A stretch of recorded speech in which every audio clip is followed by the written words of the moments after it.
Vous écoutez le journal du télétravail, le podcast du magazine Management qui vous aide à mieux télétravailler. Aujourd'hui, nous allons voir la différence entre travailler chez et travailler pour. C'est parti. C'est le journal du télétravail.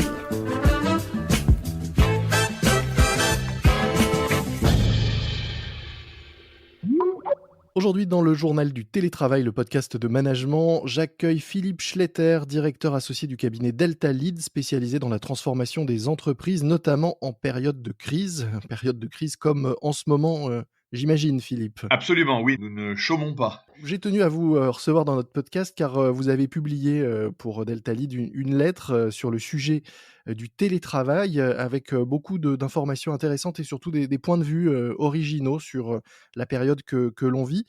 Notamment, vous dites, vous, que le télétravail, depuis le premier confinement, n'est plus réellement une solution qui permet, comme auparavant, de mettre de la souplesse dans son organisation de travail, notamment avec des horaires adaptés, mais que c'est au contraire une nouvelle contrainte, finalement une norme rigide et implacable. Pourquoi dites-vous ça? Je dis ça parce que l'entreprise, elle a une grande qualité, c'est qu'elle s'adapte en permanence. Alors parfois, un certain nombre de choses lui sont révélées par les crises, et donc la crise sanitaire l'a conduite à s'organiser autour du télétravail. Et puis, parce que nos confinements d'hiver et cette crise se prolongent, les entreprises très pragmatiques commencent à prendre goût au télétravail et à le regarder parfois avec davantage ses objectifs à elles que les objectifs des salariés, d'autant que à court terme, et on le verra dans les premiers moments, les salariés, pas tous, mais dans la grande majorité, trouvent que c'est plutôt sympa le télétravail. Et il faut pas se leurrer, derrière ces décisions des entreprises, il y a encore et toujours la volonté de chercher à réduire ses coûts, des coûts de structure, des coûts d'immobilier, et demain peut-être aussi des coûts salariaux, puisque ma foi, une fois qu'on télétravaille depuis 25 km du siège ou depuis 2000 à des coûts beaucoup moindres, ma foi, tout est possible. Oui, on peut imaginer une forme de délocalisation du travail, comme on l'a vu avec les usines finalement. Oui, et pour le coup, dans l'avantage des consultants, c'est qu'ils sont dans plein d'entreprises différentes Mmh. et je rencontre aussi des dirigeants qui me disent: «Mais les salariés sont fous de demander autant de télétravail. Ils se rendent pas compte qu'une fois qu'ils sont en télétravail, ils sont facilement, délocalisables». Une notion intéressante, vous dites qu'un des risques, c'est que demain on ne travaillera plus chez, mais qu'on travaillera pour. Est-ce que vous pouvez nous en dire un petit peu plus sur cette notion et la différence que vous faites entre travailler chez et travailler pour? Quand je suis dans mon entreprise, avec mes collègues ou avec mes dirigeants, il y a tout simplement un sentiment d'appartenance et d'identification à un groupe. Si je deviens demain une sorte de prestataire à distance, certes salarié, mais en fait fonctionnant comme un prestataire à distance, assez rapidement, le lien va se déliter. Et c'est d'ailleurs assez étonnant de voir que, alors que tout le monde parle d'engagement des collaborateurs, d'empowerment, d'involvement, de tous les mots anglais que vous voulez, en fait, on se dit que finalement le télétravail peut être bien alors que c'est une distanciation d'un lien qu'on essaye de reconstruire et d'entretenir. On a tendance à oublier que une entreprise, c'est une communauté humaine au service d'un projet, d'un objet social. Et ce n'est pas qu'une machine à produire de la performance et de la rentabilité. Mmh. Je crains aujourd'hui qu'on soit dans des logiques de surperformance et elles vont se faire au détriment, me semble-t-il, des collaborateurs, d'autant plus qu'il y a beaucoup de mirages dans le télétravail. J'ajoute enfin pour finir que moi je suis consultant et donc les gens qui m'écoutent pourraient se dire il est malin de nous dire ça, lui il passe son temps à télétravailler puisqu'il travaille en extérieur. Donc je suis évidemment pas contre le télétravail, tout est une question effectivement de dose et de bonne compréhension. Oui, on a l'impression que le danger principal vient du tout télétravail, du 100% télétravail. C'est à la fois, à mon avis, du 100% télétravail et c'est aussi d'un télétravail, je crois, imposé parce que il serait inexact de croire que tous les salariés peuvent s'épanouir en télétravail. Mmh. On voit souvent derrière le télétravail des populations urbaines, de centre-ville, plutôt CSP plus ou plus. Et donc généralement, ces gens-là sont tout à fait à l'aise pour organiser leur vie autour du télétravail.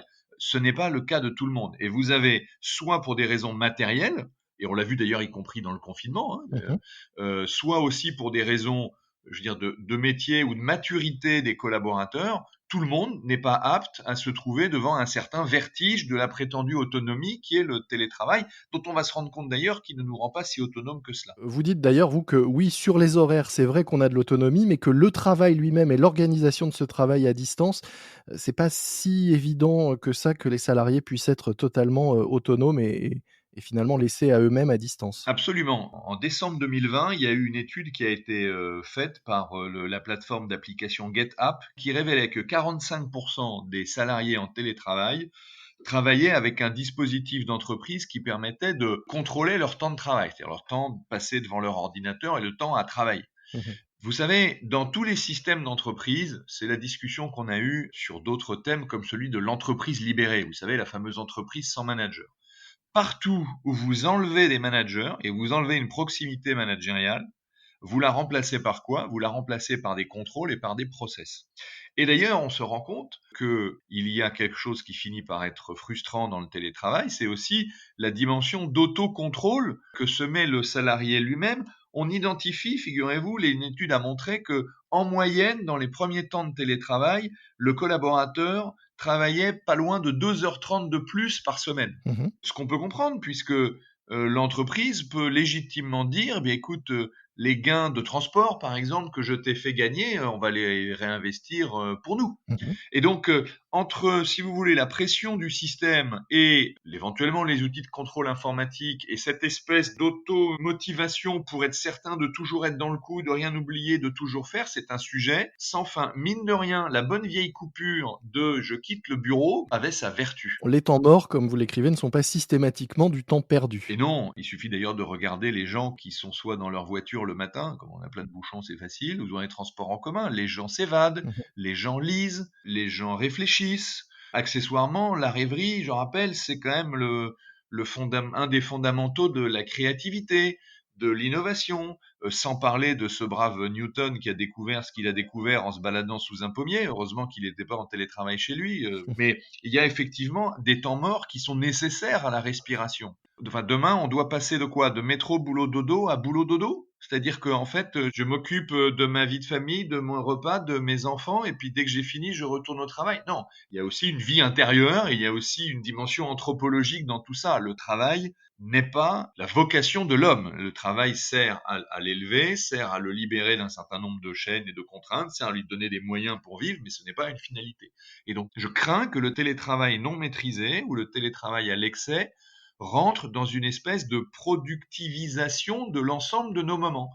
Et je crois que nous avons besoin de nos rêveries, comme nous avons besoin aussi d'ailleurs de passer un petit peu de temps à la machine à café. Et on va voir d'ailleurs que la vie collective dans l'entreprise est aussi source d'efficacité. Et là, je m'inquiète. Et je pense qu'on verra des effets sur les difficultés de performance à partir du moment où tout le monde est en télétravail. C'est un vrai sujet, ça. Sur le sujet du management, est-ce que la difficulté du télétravail, ce n'est pas finalement que le travail, quotidien, d'un manager, de proximité avec ses équipes est quelque part un peu, impalpable? Il n'y a pas réellement de notion de productivité sur du travail d'encadrement et est-ce que le télétravail n'a pas tendance à rendre invisible ce travail-là?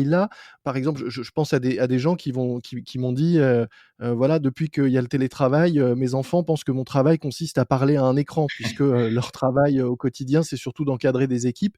Est-ce que voilà, un des vrais sujets du télétravail par rapport à ce management de proximité n'est pas dans la difficulté de rendre palpable la réalité du travail? Bien sûr, qu'est-ce que c'est qu'un manager? Un manager, c'est quelqu'un qui fait le lien entre la réalité brute du travail à fournir et la réalité humaine des hommes qui doivent le faire et qui ont tous leurs joies, leurs peines, leurs imperfections. Vous, je sais pas, mais moi, je sais que je suis pas également performant tous les jours. Et donc, si j'avais un manager, j'aurais besoin qu'il comprenne qu'il y a des jours où je suis plus fatigué ou plus stressé ou peut-être ma vie personnelle m'a conduit à être plus en difficulté. Et donc, évidemment, si c'est tous les jours, ça va finir par être un problème. Mais il y a une dimension tout simplement de compréhension humaine et de mise en résonance des hommes. Et effectivement, ce télétravail va faire disparaître ça, puisque évidemment, quand vous êtes face à l'écran avec votre caméra, et là, vous vous êtes fait beau, et puis la réalité de votre vie peut être différente. Voilà, le manager au quotidien, il voit ça, toutes ces petites imperfections, et c'est en ça qu'il rend la vie au travail humaine, Mmh. et c'est en ça qu'il est indispensable, et pour lui et pour les autres. J'ajoute que Quand vous travaillez dans l'industrie, on vous explique que la culture de l'industrie, c'est la culture du gemba. Vous savez, c'est ce mot japonais issu du modèle Toyota qui veut dire le terrain. Donc le gemba work, c'est on va sur le terrain. Un patron japonais dans l'industrie, il est en permanence sur le terrain. Le terrain, c'est là aussi que se voient les problèmes, donc on résout mieux les problèmes. Si tout se fait à distance, on va finir comme la technocratie française face au vaccin, autant vous dire, vous voyez ce que je veux dire. Non mais blague à part, l'intelligence collective, elle se fait parce qu'on se confronte nos idées. Tous ceux qui ont participé à des Teams ou des voient bien que quand on est plusieurs, on s'auto-censure.